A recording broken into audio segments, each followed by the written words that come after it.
Fala pessoal, espero que vocês estejam bem, sejam bem-vindos a esse canal. Temos aqui um novo conteúdo que talvez não seja tão novo para muitos de vocês, mas vamos ver como esse tema ele consegue nos ajudar a ser mais produtivo ali dentro do nosso dia a dia, especificamente ali dentro da plataforma do Databricks e usando a gente, o Gene Code do Databricks, né, para nos auxiliar e nos deixar um pouquinho mais eficiente e produtivo. Beleza, pessoal, a gente vai falar um pouquinho do Spec Driven Development, o famoso SDD, e a gente vai entender aqui, fazer um overview, claro, mostrar um case interessante e dar alguns pitacos, tá? Então a gente vai começar pelo seguinte tema. Com o surgimento dos agentes de AI, né, ali que nos ajudam a desenvolver, a ser um pouquinho mais produtivo, tem muita gente falando que o código perdeu o valor, né? Então eu sou uma das pessoas que não acredita nisso. Eu acredito que está meio fora do contexto, tá? Essa afirmação. Se isso é verdade, se o código perdeu o valor, então vai lá na produção, no seu ambiente de produção e deleta seus principais pipelines. E com a ajuda do seu agente, desenvolva de novo em uma semana. Então, isso é só um raciocínio lógico, tá, pessoal? Não façam isso, pelo amor de Deus. Então, dentro desse argumento, né, que o código perdeu o valor, então vá lá, delete tudo e construa em uma semana com a gente, com a ajuda dos seus agentes favoritos. Então, a gente vê que isso aí não se sustenta. Na verdade, a gente pode observar que o que perdeu o valor, ou melhor, né, o que teve uma redução de custo, foi a etapa de produção de código, a etapa de mapeamento, de levantamento de requisito, né, diminuir um tempo. Se diminuir o tempo, para alguns casos, então você diminuiu a quantidade de hora da sua consultoria, do seu profissional, etc. Então a gente vê que a produção do código ela foi barateada em alguns casos, porque aí vai depender do nível do profissional, da expertise, da especialização e se o profissional é sênior, pleno ou júnior, tá?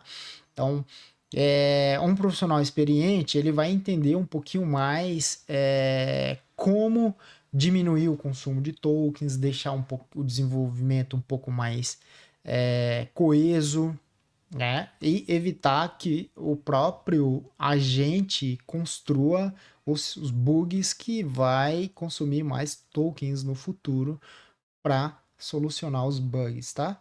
Então a gente vê que é um pouquinho mais complicado sair afirmando algo nesse sentido, que o código perdeu o valor. O código não perde o valor, pessoal. Talvez o custo do desenvolvimento teve uma redução, tá? Então a gente vai entender o porquê aqui. Beleza? Dito isso, vamos seguir aqui no nosso exemplo. Então a gente traz aqui o Spec Driven, onde a gente tem ali algumas etapas, né, nesse fluxo que vocês estão vendo na tela. Então eu tenho uma especificação, eu tenho um plano, eu tenho aqui uma lista de tarefa e eu tenho aqui a implementação, que é o momento de execução. E aqui embaixo, né, abaixo dos três, dos quatro itens do fluxo, eu tenho skills, né?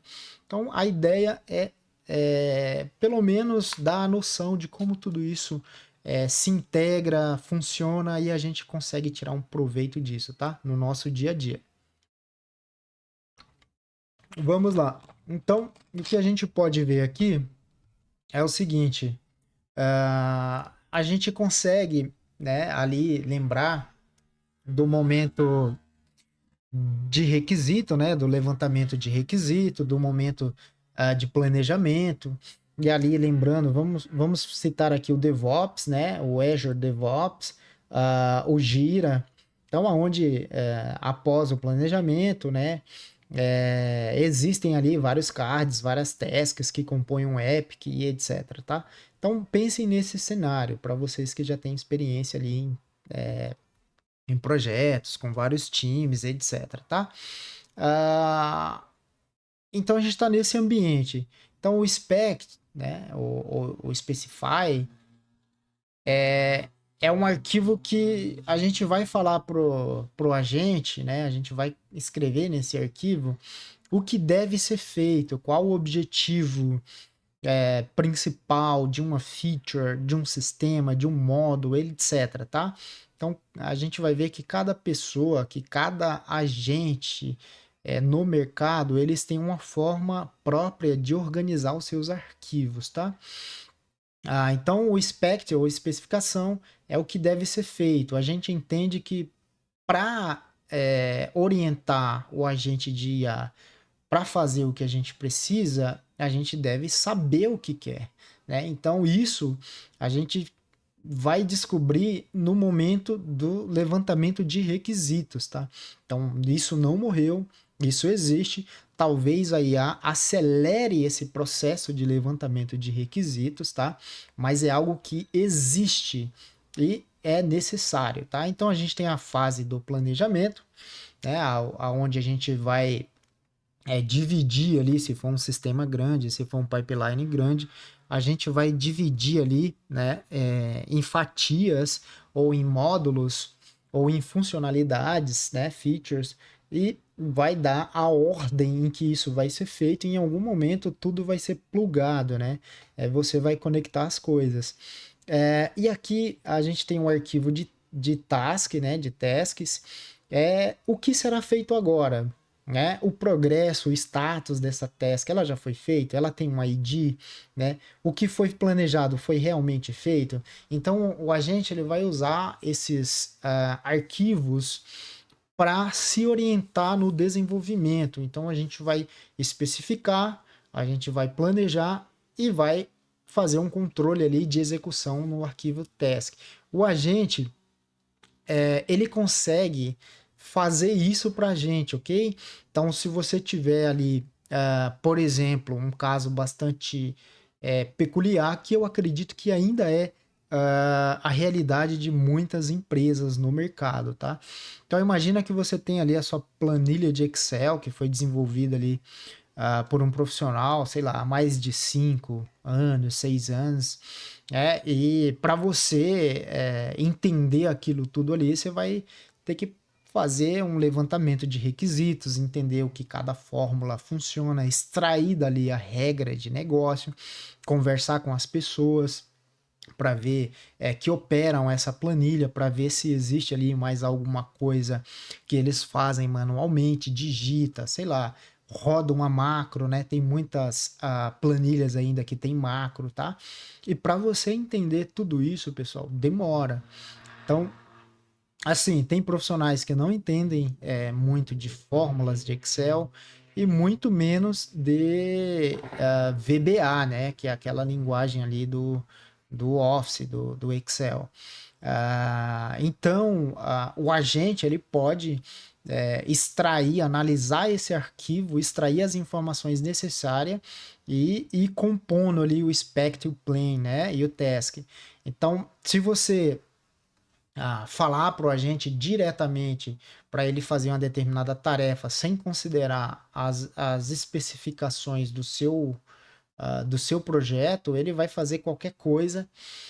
E cada vez que ele fizer, se ele fizer a mesma coisa, né, ali 2, 3 vezes, é bem provável que cada vez que ele executar essa tarefa vai ser diferente uma da outra, né? Então você sempre vai ter um código diferente e talvez um resultado diferente. Isso é o maior vilão ali da engenharia de software, da engenharia de dados, ok? Então a gente precisa ser um pouco mais determinístico, tá? Então a gente vai entender um pouco melhor isso. Então, beleza, pessoal. É isso. Então eu tenho uma especificação de um software, né? De alguns requisitos, vamos dizer assim. O agente ele sempre vai ser orientado a planejar como vai ser executado e depois ele vai ter um controle de execução, né? Onde ele vai armazenar ali, vai controlar o que já foi implementado e o que ainda será implementado, ok? E aqui também a gente tem as skills, pessoal. A gente vai entender como a skill é usada ali dentro do Genicode, tá? Então vamos seguir aqui um pouquinho. Aqui em todo agente de IA, né, no mercado, incluindo ali o Genicode, a gente trabalha dentro de uma janela de contexto, tá? Então a janela de contexto seriam, abre aspas, o prompt, tá? Que a gente passa pro agente, então vários prompts diferentes. Então você pode criar perfis diferentes de agentes ali a partir do prompt. E além disso, embutido no agente, por baixo dos panos ali, há uma janela de contexto, um domínio de negócio. No caso do Genie, esse domínio é o domínio do Databricks, ok? Então, é um agente que já é especializado ali nas principais funcionalidades do Databricks, PySpark, Cluster, etc, tá? Unit Catalog. Então, a gente já tem isso inserido nativamente, entre aspas, ali no Genicode, tá? Então, o seu spec, né, vai ser ali, vai compor a janela de contexto, o seu pleno vai compor a janela de contexto. Então, quanto maior essa janela de contexto, mais probabilidade de erro e deixar o seu agente confuso você tem, tá? Então, é importante ter a noção disso, lembra? Que eu comentei no início do vídeo. Talvez não é o código que perdeu o valor, mas a produção do código ela foi barateada. Isso depende do nível de profissionais que estão envolvidos no seu projeto. Porque se o profissional ele não domina a janela de contexto, ele não sabe que o agente, um prompt enorme ali, vai deixar o seu agente confuso e sabe aqueles momentos em que o agente sempre faz a mais do que você pediu? Então ali ele já se perdeu no objetivo, você já perdeu a atenção dele, ele já perdeu o foco do objetivo primário, tá? Então a janela de contexto é muito interessante você dominar, você entender, justamente para não sobrecarregar o agente e fazer com que ele entre ali em alucinação, tá? Ele perca a mão ali do seu objetivo, do seu propósito, tá? Da sua especificação, ele viole a sua especificação, né? Beleza, então basicamente o Spec Driven o SDD é uma metodologia de desenvolvimento, né? Aonde primeiro você define claramente o que precisa ser feito, né? O spec, e depois o spec e depois constrói, né? Baseado nisso. Então, o agente ele vai pegar o que está especificado no seu arquivo de especificações para executar a tarefa, né? Baseada num plano que ele ou você vai gerar, tá? Então, para que isso serve? Reduzir a ambiguidade e foca em previsibilidade. Lembra que eu falei do determinismo? Na engenharia de dados, isso é um pilar central. Assim como a imutabilidade dos nossos datasets é um pilar central, o determinismo ele vai mais no sentido do comportamento do seu pipeline ou dos seus processos, né? Ou basicamente a gente pode falar no comportamento do software, né? Então, toda vez que eu entrego um dataset para um determinado módulo do meu pipeline, eu tenho que receber o mesmo resultado. Se eu entrego o mesmo dataset, ele tem que gerar sempre o mesmo resultado, tá? Então isso torna o nosso processo, o nosso pipeline de dados previsível. Então, é importante porque isso vai nos garantir uma certa sustentabilidade, né? Então, quando der algum problema, algum bug, quando cair algum pipeline, a gente vai estar ali apto a pelo menos ter uma noção do que aconteceu e onde aconteceu. Isso diminui o nosso tempo de troubleshooting, tá? E a gente consegue entender ali o que houve rapidamente e levantar de novo o pipeline, tá bom? Na questão do skill, é uma, ele está mais para uma capacidade especializada, né? A execução especializada de uma determinada tarefa, mesmo que seja pequena, tá? Então, a forma como você organiza o spec, né? O spec, a especificação, né? O planejamento e os seus arquivos de task, e lembre, tudo isso compõe a sua janela de contexto, né? Então, quanto maior e mais confuso a sua janela de contexto, mais confuso, mais ambiguidade, mais imprevisibilidade o seu agente vai produzir para você resolver todos esses problemas no final do dia. Então, de novo, a produção de código, será que ela foi barateada? Então, essa não é a resposta direta. Então, vai depender do seu time, tá? Nem tanto do agente. Isso pode ser um diferencial, mas é o seu time que vai determinar ali se a sua produção de código, né, ficou mais barata, tá? Ok. Então as skills elas são injetadas ali no processo da implementação. Então vamos supor, você tem a sua especificação, o seu planejamento, as suas tasks. Então o seu agente ele sabe o que fazer, sabe como fazer e o que vai ser feito agora, e o que já foi feito e o que está sendo feito, tá? Então você pode ter vários agentes ali trabalhando em parceria. Então a gente está falando mais de arquitetura, de governança, tá? De como orientar, organizar, estruturar a minha janela de contexto de tal forma que eu consiga ter o resultado esperado que eu desejo que o meu agente produza, tá? Então isso vai depender da minha organização, da organização do time, da minha expertise, da área de negócio que eu estou inserido, do meu case, do meu domínio de case, tá? Então aqui a gente já começa a entender que a gente já tem uma forte orientação à arquitetura, né? Então não tem essa de que o código perdeu o valor, mas a produção do código foi barateada e agora os profissionais eles têm que saber um pouco mais de como arquitetar suas soluções de tal forma que os agentes produzam o que exatamente foi especificado, tá? Então aqui eu trouxe alguns temas satélites. Então a gente vê que o Spectre Driven ele não é algo novo que foi tirado da cartola agora no tempo da IA, tá? Já existiam propostas para isso.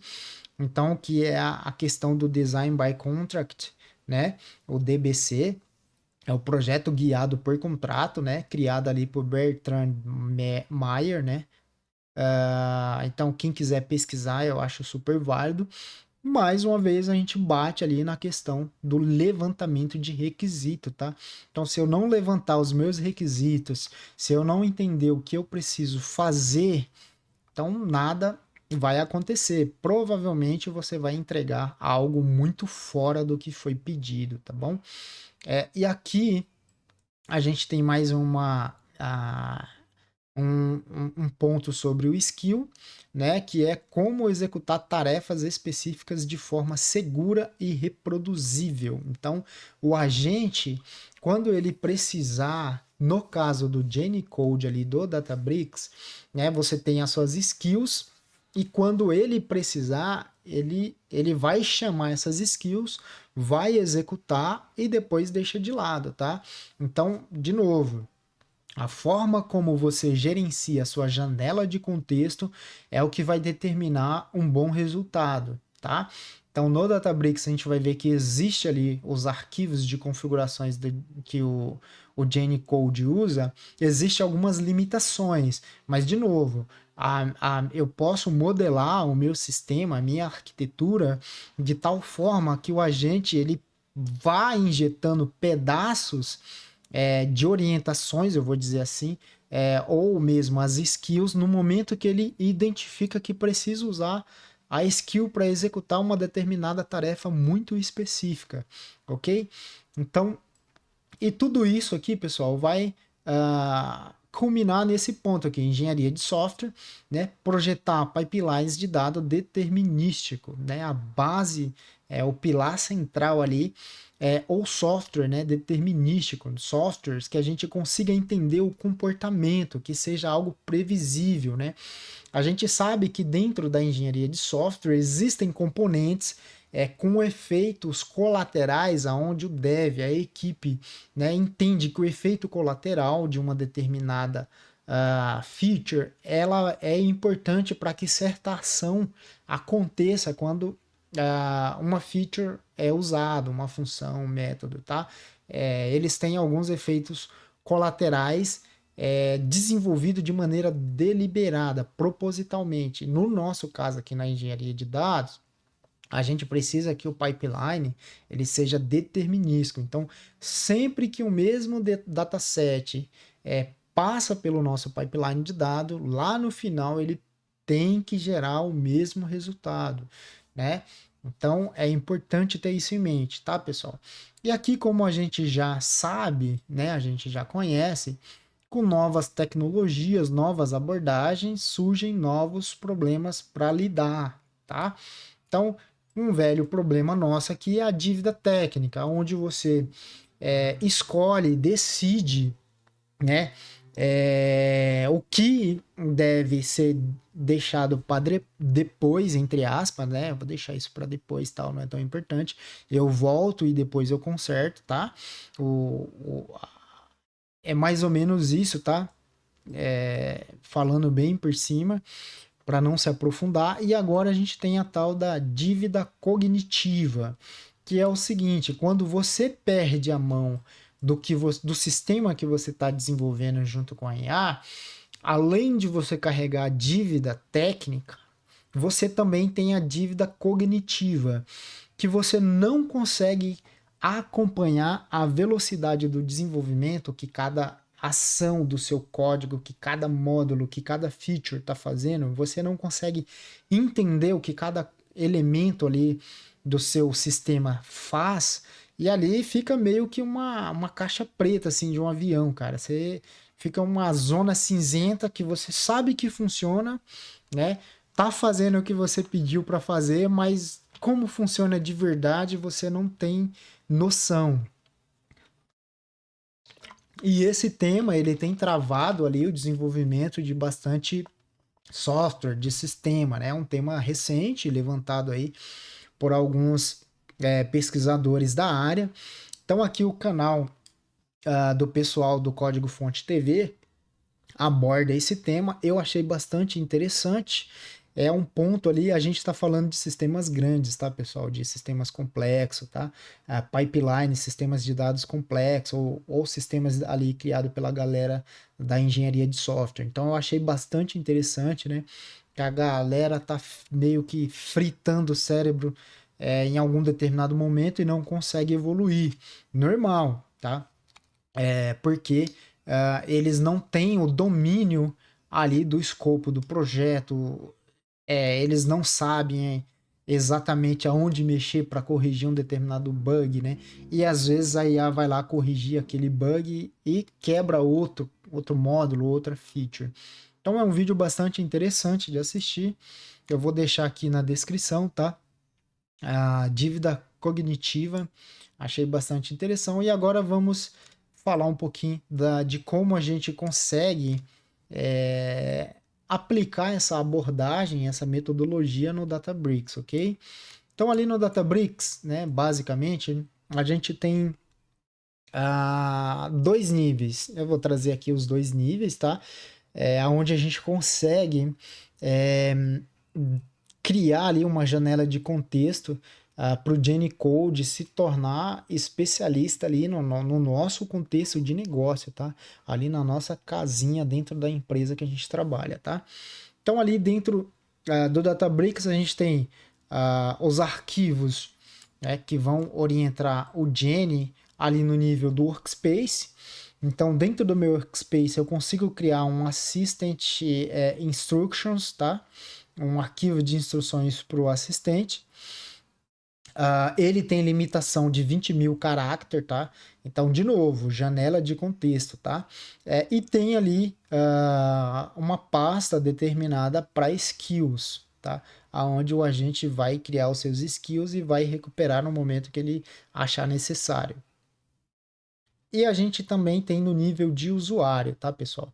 Então, eu tenho ali um arquivo de instrução, né, pro Code e tenho também um skill.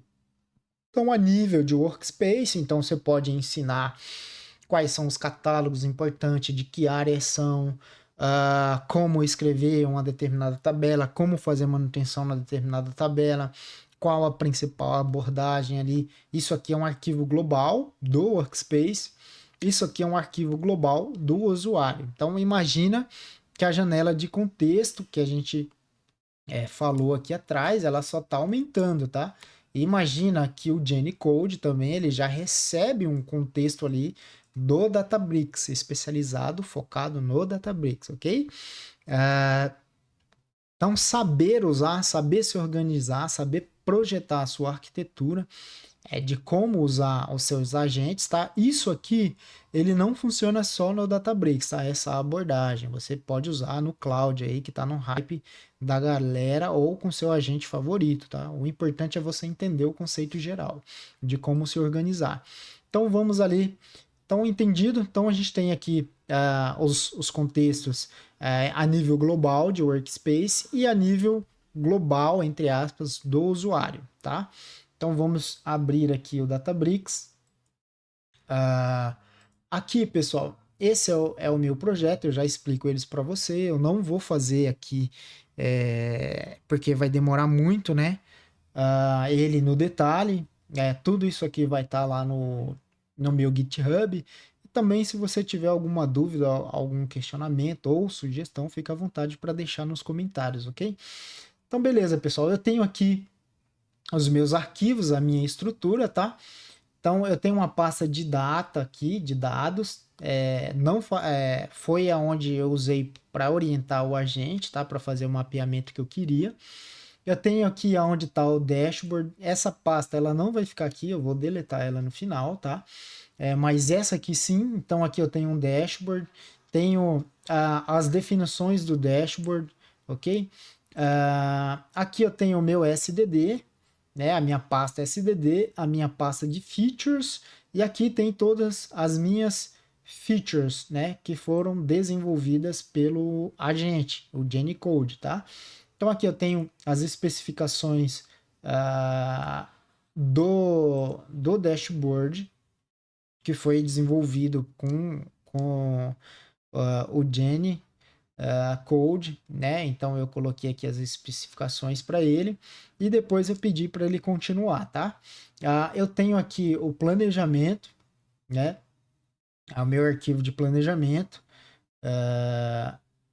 com as boas práticas, né? Com as boas práticas de engenharia. Então esse aqui é o meu arquivo referência que eu usei, tá? E aqui eu tenho a questão dos problemas que foi resolvido, tá? Isso aqui foi ele que criou, tá, pessoal? Você pode orientar muito bem, mas aqui tem orientações do que deve ser feito, tá? E eu tenho aqui as minhas meu arquivo de tasks, né? Então vamos esperar carregar aqui. E aqui eu tenho os meus arquivos de tasks, né? Então eu criei aqui um sistema de rastreabilidade para que o Code ele saiba o que ele mexeu, né? Ele entenda o que foi feito e ele consiga rastrear cada task desse em cada momento, em cada módulo, em cada feature, tá? Então, isso aqui você pode muito bem plugar ali o seu Gira, né? Ou o seu DevOps, os cards do DevOps e orientar o agente a usar ali o seu ID para ele executar e guardar o histórico, né? O status de cada task. Então, você pode fazer isso, tá? Aqui eu criei ali um exemplo meio bobinho, né? Um dummy. Então, aonde ele vai criando ali uma rastreabilidade. E aqui né? Depende, cada pessoa trabalha do seu jeito, tá? Isso aqui é uma abstração da forma que eu trabalho, não é exatamente assim, tá? Mas eu tô trazendo uma ideia para você, tá? Então eu criei uma matriz de rastreabilidade aonde tudo que foi implementado pelo agente, ele vai ter o status aqui, né? Eu coloquei para ele seguir os IDs, o formato de ID. Então, qualquer coisa que ele editar aqui nesse escopo desse projeto, ele vai vir aqui, tem uma regra no meu SDD local, tá?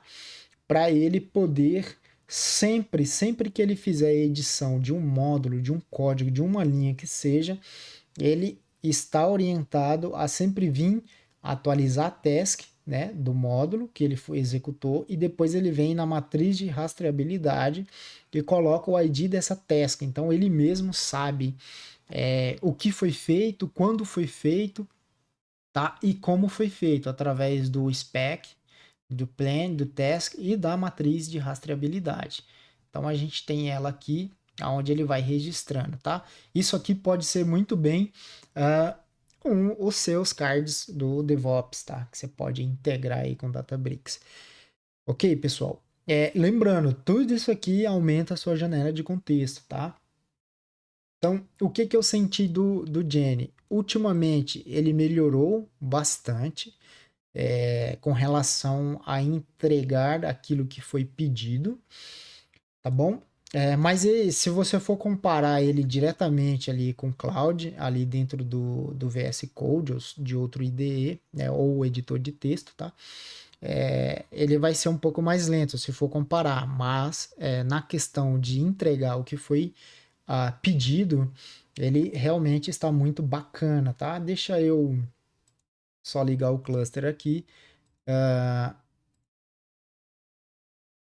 O cluster serverless. É só ligar ele aqui para a gente entender. Então, no momento que eu abri o Jenny Code aqui, ele já carregou a minha janela de contexto de usuário. Então, como que isso aqui está estruturado, pessoal? Eu criei o meu SDD local, tá?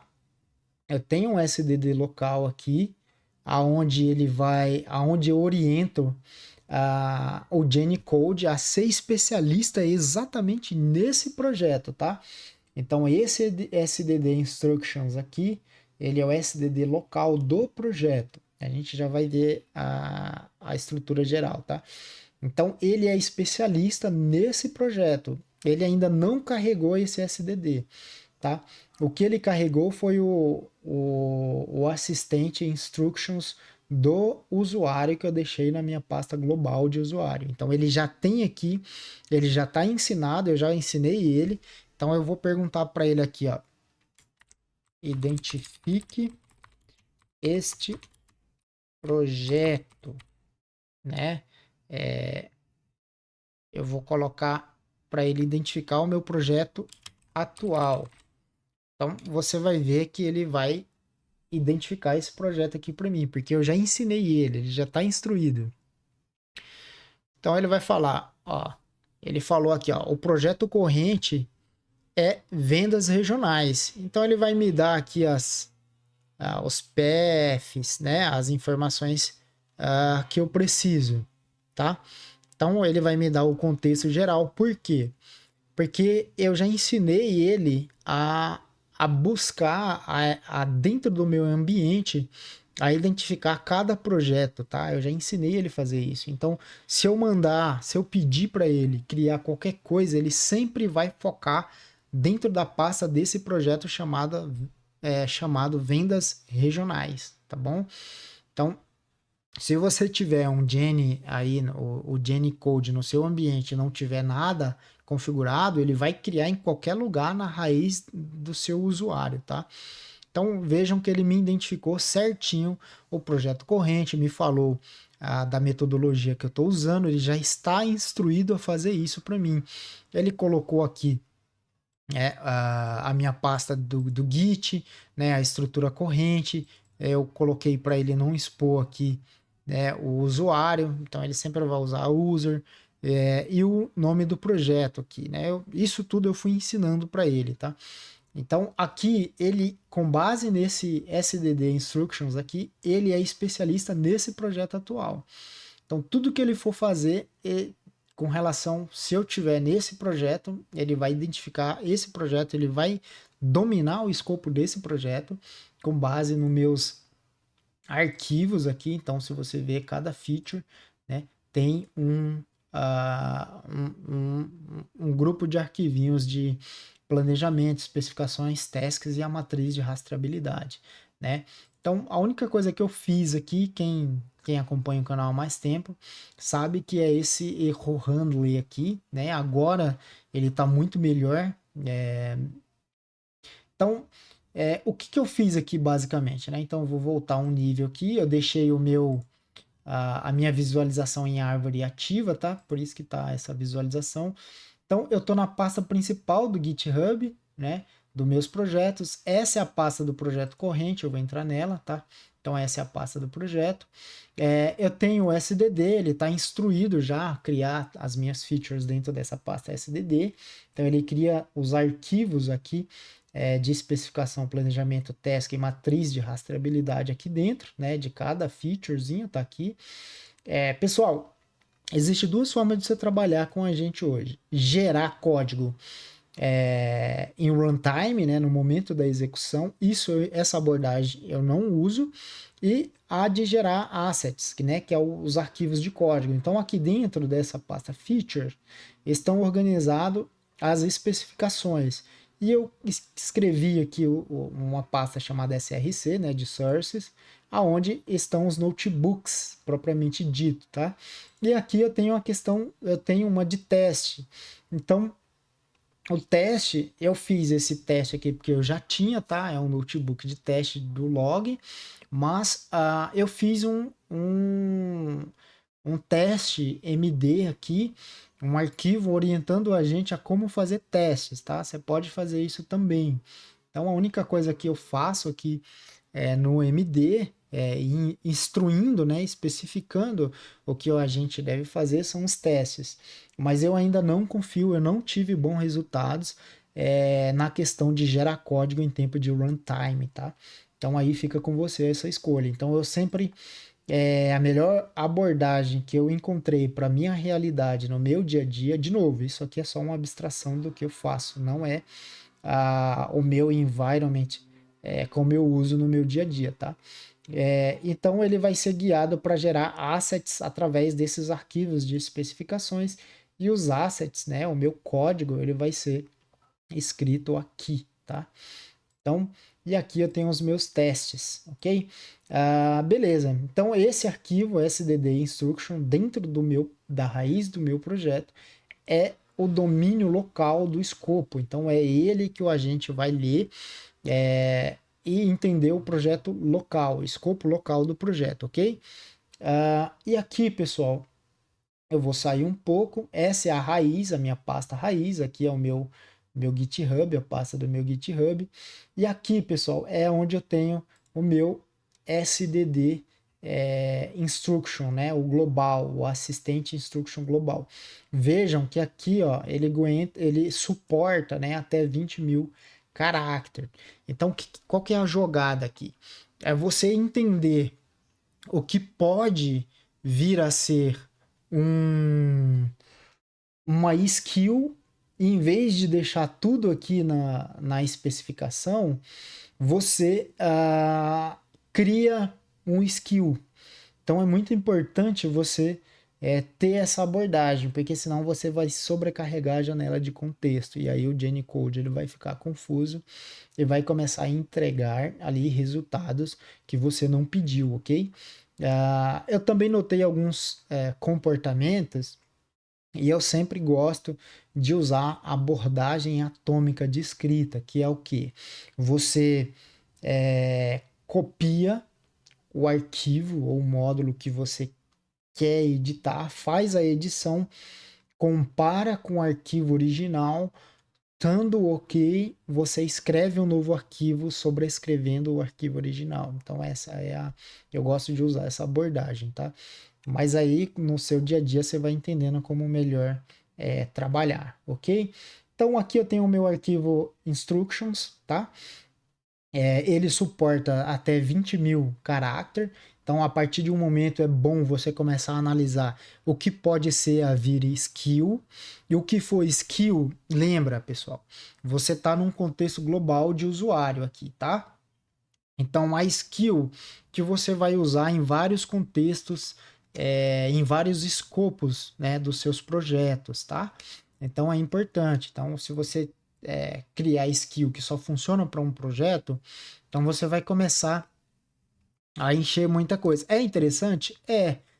Uma vez que você pode orientar aqui no seu SDD, né, no seu instructions global dentro do usuário, você pode orientar aqui as boas práticas, o anti-pattern, né, anti-padrões de desenvolvimento. Você pode especificar aqui padrões globais, a forma como você trabalha, log, salvar. Então, são diretrizes que todos os projetos podem se beneficiar, né? Então, sempre escopo global, tá? No contexto de usuário. E o mesmo serve para o contexto de workspace. Então, o Code aqui tem produzido alguns resultados muito satisfatórios, né? Mas ela não tem a mesma velocidade do cloud, tá? É importante notar isso. E aqui, sempre que crescer muito a sua janela de contexto, é bom você ir convertendo em skills. Então aqui, né, o que eu pedi? Eu pedi para ela, pro Databricks, né, o Code, analisar o meu notebook aqui no caso, né, de log, para que ele sempre implemente o log em novos notebooks, novas features, né? Então, ele sabe implementar log, tem os exemplos aqui de como usar o básico, ele sabe usar o erro handling, né? De como ele usar um rise ou simplesmente ele printar o erro ali, né? Logar o erro na tela ou também descarregar o log em uma tabela, em um arquivo, etc, tá? Então é isso. Então a sacada aqui é sempre você tentar deixar o seu Assistant Instructions MD aqui o mais enxuto possível. Então ele é um cara de nível global, então todos os seus projetos vão se beneficiar dele, ok? Então é importante notar isso. E aqui dentro, voltando para o projeto local, tá? Eu vou entrar aqui no projeto. Você tem o Instructions local do projeto. Então aqui você foca mesmo no escopo do projeto e de novo, quanto mais enxuto, melhor. Se esse projeto tiver uma skill, uma especialidade, algo, uma tarefa muito específica que outros projetos usam, então aí já é de se pensar de criar uma skill, ok? A skill ela sempre vai ser usada no momento do desenvolvimento, da implementação. Então, o Code ele sempre vai carregar aqui no contexto o instructions global, né, que vai dar a orientação aqui do que ele deve fazer, de como ler as coisas no ambiente, né? Vamos dizer assim, treinar ele nesta sessão para que ele saiba o que fazer dentro do seu ambiente, tá? Beleza, pessoal? Então, contexto final aqui, o que eu fiz nesse projeto? Eu peguei aqui um, um arquivo de Excel muito antigo, lá de 2013, né? Que é o que era, é o que tinha no momento. Então você tinha ali, eu tenho aqui um dashboard, né? E aqui eu tinha isso aqui seria as minhas views, né? Que o arquivo leu isso aqui, o Code leu isso aqui, entendeu todas as regras, tá? Então ele criou aqui a modelagem desses caras. E aqui seria um código em VBA para atualizar a tabela. E aqui seria a base, tá? A base de dados, né? Que essa base de dados, vamos supor, essa aqui seria a minha camada semântica, tá? Fazendo ali minha analogia com as minhas views, a minha modelagem de negócio. E em cima dessas views a gente tem esses filtros aqui, tá? Onde a gente consegue fazer. Era isso que estava em alta lá em 2013, 2014, tá? Antes do hype do Tableau, do Click, do Power BI, tá? Então, o que eu fiz? Eu peguei esse arquivo, joguei numa pasta que eu tinha que chamar de arquivo e falei, ô Jenny, entenda esse arquivo, mapeia para mim e a partir dos requisitos da regra de negócio cria o SDD local. E aí, a partir daí, ele começou a criar para mim, né, o SDD local. O meu SDD global já tem a instrução de como estruturar o projeto, e ele começou a fazer isso para mim. E aí eu comecei a organizar. Então, ele já fez o levantamento de requisitos, né, a partir de um arquivo de Excel. Isso foi muito rápido, pessoal. E ali eu fui validando todas as etapas, né, o que ele foi fazendo, ele foi executando ali e eu fui validando, e no fim ele produziu isso aqui, né? Então, se a gente entrar aqui no Dash, vamos ver se a gente entra no Dash. Então ele consegue, a gente consegue ter aqui um resultado ali, os números. Lembrando, tá, que com base nos dados do dashboard no Excel, eu criei um gerador de dados sintético. Então ele está ligando aqui o cluster, né? E vai carregar os dados para gente. Eu estou usando o Databricks Free Edition, tá? Ele tem uma certa limitação, eu não publiquei. Então, como eu não publiquei isso aqui, ele está carregando, tá, pessoal? Deixa eu voltar para mostrar para vocês como o Jenny organizou para mim os notebooks.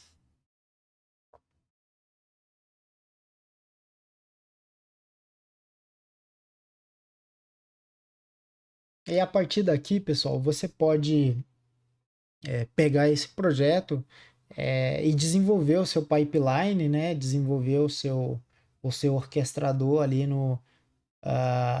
aqui, ó, no Jobs e Pipeline. Você pode criar o seu pipeline a partir desse projeto.